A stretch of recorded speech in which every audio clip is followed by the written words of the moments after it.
Irmãos, é mais um motivo de grande alegria poder fazer parte deste culto, a qual o pastor Camargo, juntamente com o presbítero Pablo, me deram aí a oportunidade para falar sobre as verdades bíblicas e também agradecer ao Senhor pelo carinho que o presbítero Pablo, juntamente com o pastor Camargo e família, tem para com a minha pessoa. O assunto que estarei tratando é um assunto muito importante. Logo, todos os assuntos bíblicos é de muita importância para a nossa regra de conhecimento. E nós iremos abordar um pouco sobre o livro de Daniel. Estaremos falando sobre as passagens em que muitas delas já se cumpriram e existem ainda partes do livro de Daniel que ainda há de se cumprir em um futuro próximo. Amém? Por gentileza, abra comigo a sua Bíblia no livro do profeta Daniel. O capítulo é o de número 1. E vamos ver o versículo de número 8. Livro do profeta Daniel, Antigo Testamento, depois do livro de Ezequiel. Nós iremos falar um pouco a respeito desse contexto histórico para a nossa regra de fé baseada na pessoa de Jesus. Daniel, capítulo de número 1, o versículo de número 8. Os irmãos acharam? Amém. Na minha tradução é escrito assim está: Daniel, porém, decidiu no seu coração não se tornar impuro, consumindo as iguarias do rei, nem com o vinho especial servido à mesa real, e solicitou ao chefe dos oficiais permissão para se abster daqueles alimentos. Somente esse texto, irmãos, esse versículo, para nós dar a continuidade no assunto ao qual o Senhor colocar em meu coração, para que nós possamos conversar a respeito do mesmo. Um ponto importante a destacar é que, muitas das vezes, quando se fala de Daniel, às vezes pensamos que no livro a qual leva o nome do profeta Daniel, só existe esse profeta. Lógico, existe sim só esse profeta. Porém, na Bíblia, existem outros personagens também chamados Daniel. Logo nós vamos ler um texto. Se você puder abrir a sua Bíblia, abra aí por gentileza no livro de 1 Crônicas, no capítulo de número 3, no versículo de número 1. Vamos ver se realmente na Bíblia existe outra pessoa com o nome Daniel, para que nós possamos nos situar a respeito do personagem, para sabermos de qual Daniel o texto está tratando. 1 Crônicas, capítulo 3, versículo 1. Quem é esse Daniel que aparece aí? Será que é o mesmo Daniel do cativeiro ou é outro personagem bíblico? 1 Crônicas, capítulo de número 3, versículo de número 1. Quem achou aí? Amém. Vamos ler?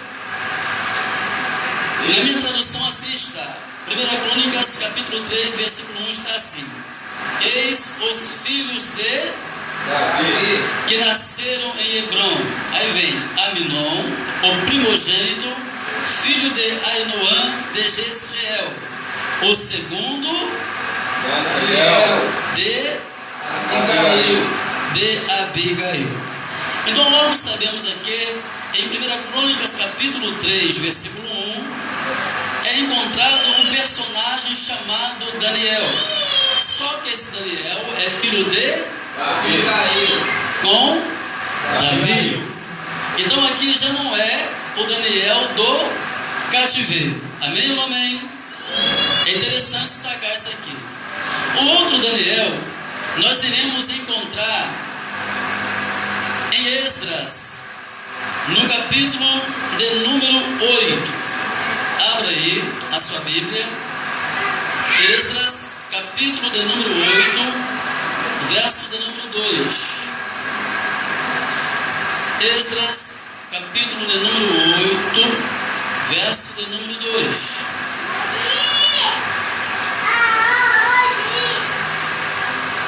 Os irmãos acharam? Amém. Quem achou pode ler, por gentileza?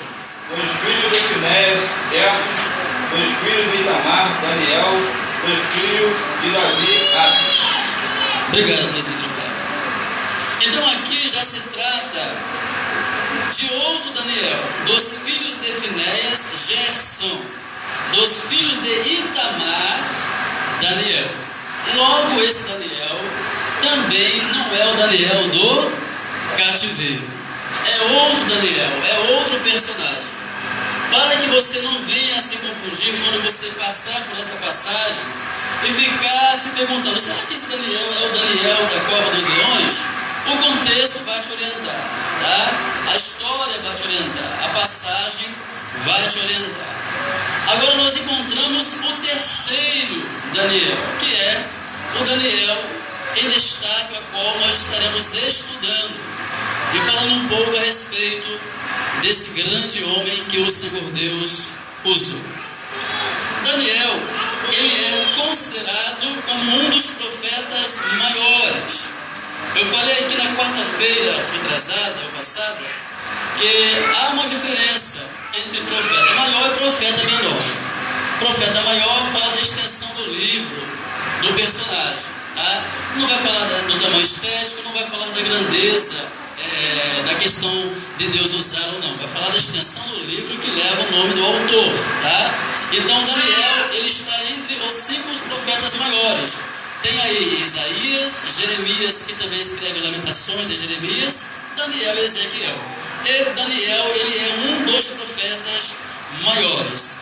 Agora há uma distinção também na questão da atuação. Daniel, ele foi um dos profetas que atuou no cativeiro, tá? Isaías, ele não atuou no cativeiro. Jeremias, ele presenciou a questão do cativeiro, mas não atuou no cativeiro, tá?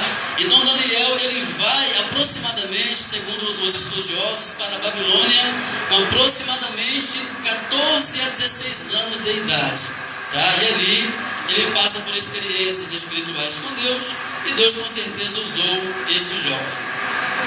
Agora, um ponto a destacar é a questão da introdução que nós temos que passar para os irmãos. Por que será que Israel, uma nação que o Senhor escolheu, uma nação a qual o Senhor, em verdade, nós lendo o texto da Sagrada Escritura, lógico, aí o Antigo Testamento, que Deus trabalhou com muita preeminência na vida de sua nação. Vemos os grandes milagres, as manifestações de Deus na nação de Israel. Agora, por que será que Deus, ele entregou literalmente na mão de um rei pagão a sua nação, o seu povo? O que aconteceu? O que levou a Israel a passar por uma humilhação tamanha?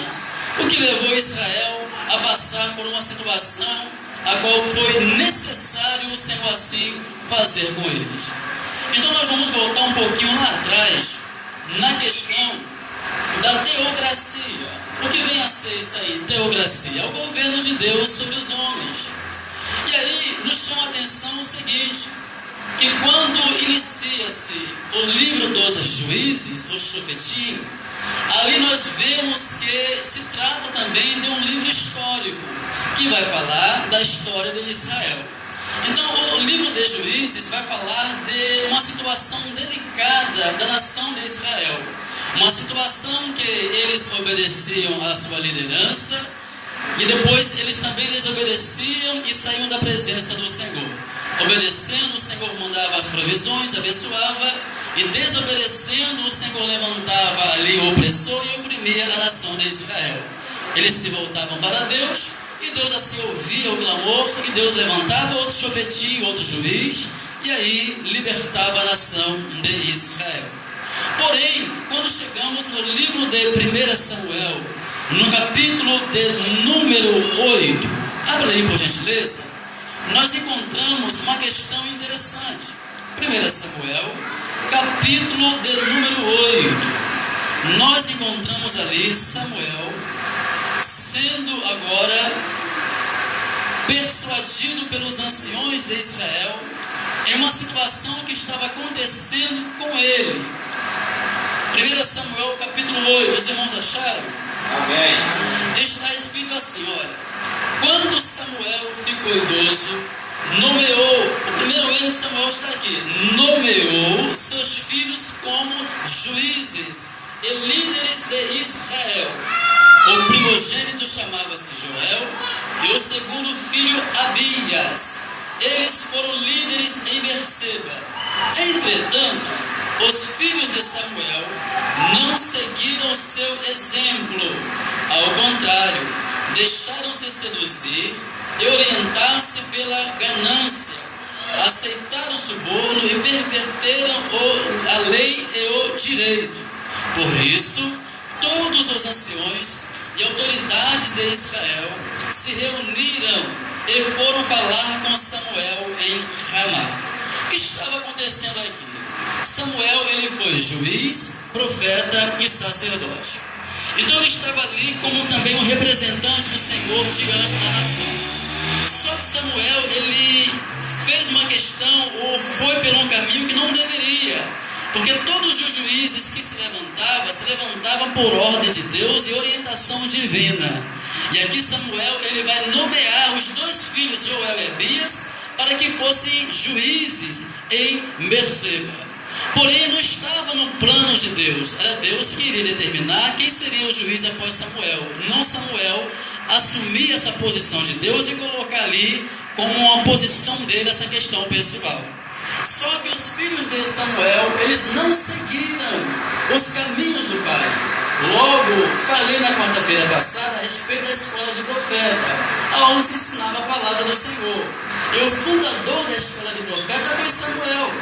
E aqui nós vemos os dois filhos de Samuel, Joel e Abias, com certeza que participavam dos estudos bíblicos, porém eles não levaram em consideração aquilo que o pai ensinava. E aí vem uma questão dos dias atuais. Vem uma questão que é interessante, por quê? Porque o pai ensina, o pai orienta, o pai transmite o ensino sistemático da palavra do Senhor. E a vontade do pai é que o filho venha pôr em prática. A vontade do pai, com certeza, o pai cristão, a família cristã, é que o filho venha levar em consideração e pôr em prática. Mas, muitas das vezes, a natureza humana, que é a nossa natureza voltada para aquilo que nos leva a se afastar de Deus, muitas das vezes faz com que os princípios são quebrados, ou os princípios venham a ser quebrados. É por isso que a pessoa, uma vez aprendendo a palavra do Senhor, lá fora, ela tem que vigiar o máximo possível com tudo que há de acontecer ao seu derredor. A posição de um cristão é uma posição diferenciada. Deve vigiar com os fatos que estão acontecendo, ocorrendo, influências negativas que possam tirar a pessoa da presença do Senhor. Aí vem uma questão: se o filho de pastor A ou de pastor B desobedece, isso não significa dizer que é culpa do pai pastor, porque o pai ele ensina, o pai ele transmite o ensinamento. Agora, se o filho lá fora deixou-se levar por influência, isto é uma questão de posicionamento e uma questão pessoal. E o pai, lógico, vai ficar sabendo, vai chamar para uma conversa, vai conversar com o filho e assim ajudar em uma fase que muitas das vezes é uma fase delicada para a pessoa. E aí, os dois filhos de Samuel, eles não levaram em consideração a posição que eles estavam assumindo. Uma posição de destaque, uma posição que o pai ali fez por bem colocar. E aí, os anciões em Israel eles chegaram até Samuel e começaram a questionar: olha, os seus filhos, eles não são como você é. Você é exemplo, Samuel, você dá exemplo. Porém, os seus filhos, eles não estão dando exemplo. Agora, nós precisamos de um rei. Olha a colocação da nação.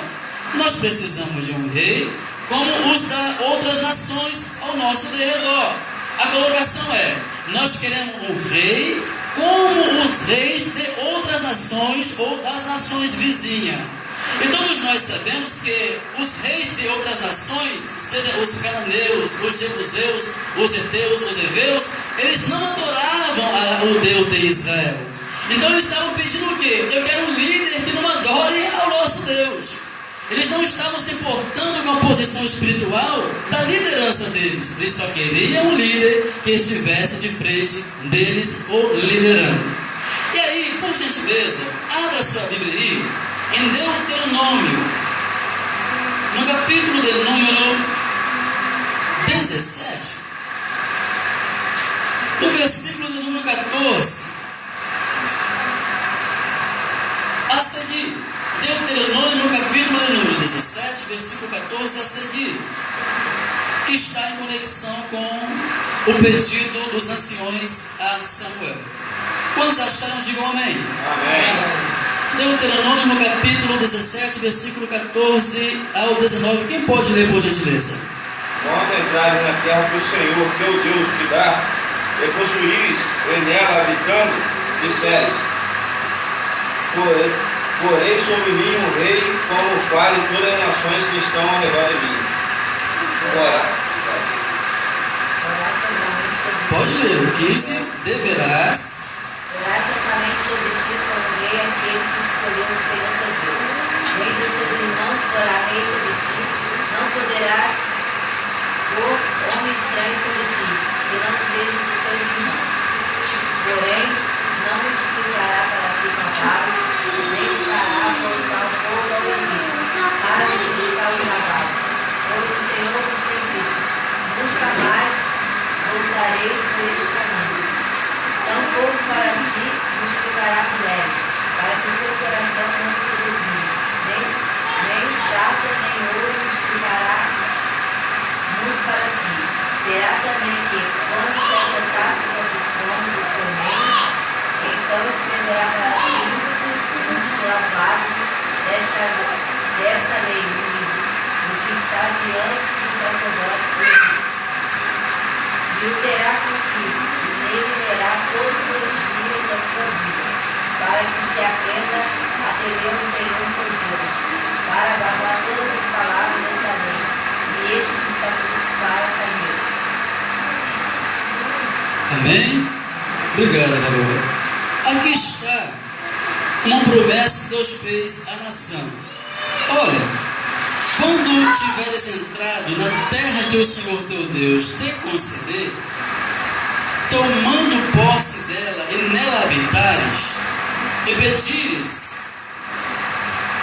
quero estabelecer sobre mim um rei, como todas as nações que me rodeiam, deverás estabelecer sobre ti um rei que tenha sido escolhido pelo Senhor teu Deus.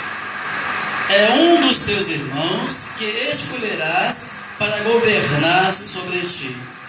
Não poderás nomear um estrangeiro que não venha dentre teus próprios irmãos israelitas. Depois o texto vai falando sobre aquilo que ele deve fazer. Ele não pode multiplicar para ele muita mulher, muitos cavalos, fala de questão de guerra, armas de guerra. Não deverá multiplicar muita prata nem muito ouro. E ele deveria de ter uma cópia da lei, para que ele pudesse ler, meditar todos os dias e assim orientar a nação. O pedido da nação aqui em Samuel, 1 Samuel capítulo 8, é um pedido que o Senhor Deus havia prometido a eles. Só que o pedido não foi um pedido correto. Por quê? Porque eles não se preocuparam com a posição do rei que eles queriam. A posição era: eu quero um rei como um rei ou das outras nações. Como era? A palavra como é igual. Eles não pediram: eu quero um rei que seja obediente ao nosso Deus. E isto complicou a vida deles. Lógico o Senhor vai orientar a Samuel a escolher o primeiro rei em Israel. Quem lembra que foi o primeiro rei em Israel? Saul? Saul ou não? Saul, filho de Quis, da tribo de Benjamim. Saul, ele vai reinar 40 anos, só que começa bem, no meio do caminho ele começa mal e sai da presença do Senhor e acaba se suicidando. Depois do Senhor, após a morte de Saul, ele vai agora estabelecer Davi como rei em Israel. Depois Davi ele começa bem, só que lá no meio do seu reinado ele dá um deslize, porém ele reconhece o deslize dele. Saul era diferente, ele errava e colocava a culpa no povo. Davi ele errou e reconheceu o erro. Tanto que ele escreve Salmo 51, fala do erro, confessando o erro. E depois da morte de Davi, outro rei assume o trono na nação de Israel, conhecido como Salomão. 40 vezes 3 dá o total de 120. 120 anos de monarquia. Os monarcas estavam reinando sobre Israel. Porém, Salomão ele teve um período de paz. Só que esse período de paz ele passa. Por que ele passa? Porque Salomão, na velhice dele, ele sai da presença do Senhor. Ele agora quebra o princípio de Deuteronômio 17, onde fala que não deverá o rei multiplicar para si muitas mulheres. E todas as alianças que o rei Salomão fazia com as suas vizinhanças, seus vizinhos, nações vizinhas, para ele era dada uma esposa, das tais que o tirou da presença do Senhor. E aí o Senhor começa a enviar a perseguição sobre o reinado de Salomão. Não vigiando Salomão, aí o reino passa da mão de Salomão para o seu servo, chamado Jeroboão, filho de Nebate. Nos diz a palavra do Senhor que quando Salomão vem a falecer, o filho dele vem assumir o trono. Só que havia uma promessa que o profeta Aías havia falado, que a nação se dividindo, reino do norte e reino do sul, ficaria 10 tribos na mão do servo de Salomão, servo pelo qual era Jeroboão. E isto se dá quando Roboão, o filho de Salomão, ele faz com que a profecia se cumpre. Roboão faz com que a profecia se cumpre, e aí a profecia vem se cumprir. O reino do norte fica com Jeroboão, capital Samaria, 10 tribos. O reino do sul fica com o filho de Salomão, Roboão, com 2 tribos, Judá e Benjamim. E aí que a coisa começa a pegar. Por quê? Porque quando Jeroboão ele assume o trono no reino do norte, Samaria, ele recebe as orientações do profeta Aías. As orientações eram para ser levadas em consideração, porém, ele não deu crédito à palavra profética vinda do profeta Aías. Ele fez tudo errado. Ele começa agora a imaginar dentro de si: o templo é em Jerusalém. Quem reina lá é Roboão, filho de Salomão. Então a nação vai voltar no tempo de festividade para adorar ao Senhor Deus lá em Jerusalém. Então eu vou fazer o seguinte: eu vou fazer um templo em Dan e Betel, vou fazer bezerros e vou falar para eles adorarem aqui, não se preocuparem em ir para Israel. E aí a nação do reino do norte, que é na capital Samaria, passou a passar por um processo de desobediência de todos os reis que sucederam Jeroboão, filho de Nebate. 19 reis passaram por ali, e todos os reis do reino do norte, que você lê o início do reinado deles, está assim: e fez o que era mal, e fez o que era mal. Não fizeram aquilo que deveria fazer na sua liderança, na sua administração. Tanto que nessa época 3 grandes impérios estavam surgindo, com grande poder. O Egito já estava ali no seu poderado, depois vem a Síria e o Império Neobabilônico. E aí nos diz a palavra do Senhor que o último rei do reino do norte, Oséias, não confundido com o profeta Oséias, que foi também o último profeta do reino do norte. Um era rei chamado Oséias, do reino do norte, e o outro era o profeta chamado Oséias. eles não levaram em consideração. Um ponto a frisar, que mais de 200 anos, Deus deu oportunidade para a nação do norte. Mais de 200 anos. Os profetas pregavam, os profetas ensinavam, os profetas transmitiam a palavra de arrependimento, mais de 200 anos. Porém, eles não levaram em consideração. Até que, no ano 722, Salmanaser da Síria vem para o reino do norte, leva cativo para a Síria, tendo como sua capital Nínive, restando agora a nação de Judá, tendo como capital Jerusalém, reino do sul. Agora, um ponto interessante a frisar, eu não sei se o pastor Camargo já estudou a respeito das 12 tribos de Israel. Existem uns estudiosos que falam que a tribo do norte foi extinta por completo, que a tribo do norte, com as suas 10 tribos ali, né, tendo capital Samaria, Israel não existe mais. Só que é uma inverdade. Por quê? Porque nós encontramos no Novo Testamento uma profetisa chamada Ana, da tribo de Aser, sendo que essa tribo estava na nação do reino do norte, estava no reino do norte. Se essa mulher aparece no Novo Testamento da tribo de Aser, logo essa tribo não deixou de existir por completo. Encontramos também os levitas, que também faziam parte do reino do norte, capital Samaria, com as suas 10 tribos. Então, quando você pegar um estudo, e o estudo falar que as 10 tribos do reino do norte sumiu, apagaram-se, é uma inverdade, porque o Novo Testamento faz referência de 2 tribos que faziam parte do reino do norte, tribo de Aser, a profetisa Ana, e os levitas. E aí a situação começa a se voltar agora para a nação de Judá, para o reino do sul. No reino do norte, 19 reis passaram por ali. Todos fizeram o que era mal. No reino do sul, 20. Porém, uma era uma mulher chamada Atalia. Ela assume o trono de uma forma inusitada, de uma forma até meio que corajosa. Não era da vontade de Deus, ela assume o trono, só que lá na frente ela morre. Os últimos reis do reino do sul, Judá, foram Joaquim, Jeoaquim e Zedequias. Agora, o que me chama a atenção é que eles não aprenderam também com o erro dos que estavam passando por um processo difícil no cativeiro assírio. Eles não aprenderam com o erro do reino do norte. E aqui traz para nós uma aplicabilidade, ou seja, nós temos que levar em consideração quando uma pessoa não obedece os princípios divinos, e sobre essa pessoa vem de Deus um juízo, uma disciplina. A pessoa que desobedece a Deus, ela nunca traz sobre ela uma abundância. A pessoa que desobedece a Deus sempre vai trazer sobre ela uma disciplina de Deus como Pai.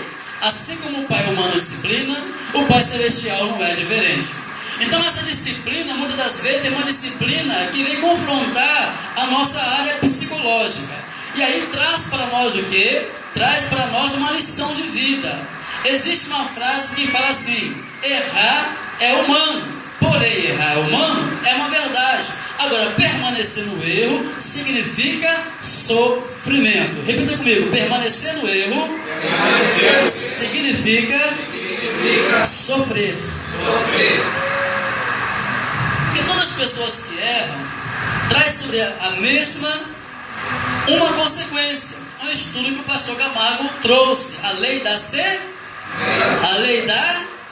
aquilo que planta, e o pastor trouxe vários exemplos. Se você plantar uma coisa boa, espera a colheita daquilo que você plantou. Então eles não levaram em consideração a liderança do rei do sul, Joaquim, Jeoaquim e Zedequias, não aprenderam com o erro dos reis do reino do norte. Até que Nabucodonosor, no ano 612, ele vai para Nínive e destrói o império assírio. Depois ele vai em uma batalha em Carquemes, no ano 605, rumo também a Jerusalém, e destrói o império egípcio, do qual o rei Jeoaquim estava unido-se a ele. Agora nos diz a palavra do Senhor que na investida de Nabucodonosor, no ano 605, que foi o ano de ascensão do rei. Esse ano foi o ano de ascensão de Nabucodonosor. Não era o ano oficial. O ano oficial era contado após o primeiro ano de ascensão. Então ele vai para Jerusalém. Só que ele fica sabendo que o pai dele foi assassinado. O pai dele, chamado Nabopolassar. Ele vai para a Babilônia, deixa Nabuzaradã em Jerusalém, e ali começa o cerco em Jerusalém. Nos diz a palavra do Senhor que no primeiro cerco ele leva para a Babilônia Daniel, Ananias, Misael e Azarias. E aqui entra o contexto do livro de Daniel. Agora vem um ponto importante. O livro de Daniel, ele é composto de 12 capítulos. Do capítulo 1 ao capítulo 6, é colocado pelos estudiosos como a parte histórica ou biográfica das questões históricas ali dos judeus lá em Babilônia. Do capítulo 1 ao capítulo 6 do livro de Daniel é colocado como uma questão histórica. Só que dos capítulos do 1 a 6, 2 capítulos ele tem uma atenção voltada para ele, porque são 2 capítulos distintos, que é o capítulo 2. O capítulo 2 do livro de Daniel vai falar de um sonho que Nabucodonosor teve, e este sonho ele tem uma origem escatológica. O capítulo 4 é o segundo sonho que Nabucodonosor tem, só que esse sonho é um sonho de cunho de um juízo sobre o próprio Nabucodonosor. Esses capítulos, o capítulo 2 e o capítulo 4, estaremos falando dele numa aula posterior, uma aula mais à frente. Só que o livro de Daniel, tendo a parte histórica do 1 ao 6, os 2 capítulos distintos, o capítulo 2 e o capítulo 4, nós temos do capítulo 7 ao capítulo 12 a questão profética, a questão escatológica, assuntos que aconteceram nos dias de Daniel e assuntos que ainda vão acontecer, tá? Que fala de assuntos futuros. Esta é a divisão. Só que nós temos outra divisão no livro do profeta Daniel. Qual seria então esta divisão? A primeira divisão é a divisão histórica, do capítulo 1 ao capítulo 6. A segunda divisão é a questão profética, escatológica, do capítulo 7 ao capítulo 12. Só que tem um ponto interessante aqui. Do capítulo 1 até o capítulo 2, do versículo 4, a parte A, Daniel ele escreve em hebraico. Do capítulo 1 ao capítulo 2, do verso 4 do capítulo 2, a parte A do verso 4, Daniel escreve em hebraico. No capítulo 4, a partir do verso, capítulo 2, perdão, a partir do verso 4, a parte B, até o capítulo 7, versículo 28, Daniel escreve em aramaico. Vou repetir. Do capítulo 2 ao capítulo 4, a parte B do versículo 4, versículo 4, até o capítulo 7, versículo 28 do mesmo, Daniel, ele vai escrever em aramaico. No capítulo 8 ao capítulo 12, Daniel, ele volta a escrever em hebraico. Por quê? Porque tem partes do capítulo que é escrito em aramaico. Tanto o capítulo 2 quanto o capítulo 7, até o final dele, Daniel, ele vai escrever ali em aramaico, partes em aramaico.